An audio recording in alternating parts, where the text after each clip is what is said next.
एक समय की बात है। एक विद्वान ब्राह्मण कई वर्षों तक शास्त्रों का अध्ययन करने के बाद अपने गांव लौटे। उनके ज्ञान की चर्चा दूर दूर तक फैल गई। लोग अपनी समस्याओं के समाधान के लिए उनके पास आने लगे। एक दिन एक किसान उनके पास आया और उसने एक अजीब सवाल पूछा। पंडित जी, पाप का असली कारण क्या होता है? यह प्रश्न सुनकर ब्राह्मण चौंक गए। उन्होंने बहुत सोचा, लेकिन उनके पास कोई उत्तर नहीं था।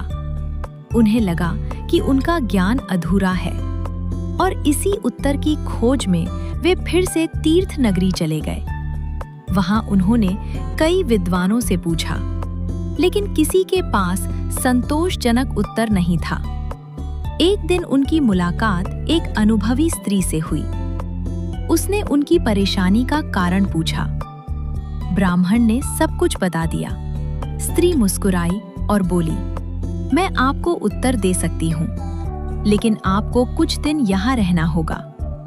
ब्राह्मण मान गए। शुरुआत में वे अपने नियमों के अनुसार खुद खाना बनाते थे, लेकिन एक दिन स्त्री ने कहा, आपको कष्ट होता है, मैं आपके लिए भोजन बना दूंगी और बदले में आपको रोज स्वर्ण मुद्राएं भी दूंगी। यह सुनकर ब्राह्मण सोच में पड़ गए। आखिरकार उन्होंने लालच में आकर हाँ कर दी और अपने नियमों को तोड़ दिया। अगले दिन जब भोजन सामने आया, जैसे ही उन्होंने खाना शुरू किया, स्त्री ने अचानक थाली हटा ली। ब्राह्मण क्रोधित हो गए। यह क्या कर रही हो? स्त्री शांत स्वर में बोली, यही आपके प्रश्न का उत्तर है। लोभ ही हर पाप की जड़ है। आपने अपने नियम और धर्म को केवल स्वर्ण के लालच में छोड़ दिया।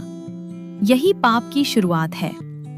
यह सुनकर ब्राह्मण को अपनी गलती का एहसास हुआ और उन्हें अपने प्रश्न का उत्तर मिल गया। सीख, लोभ ही इंसान को पाप की ओर ले जाता है।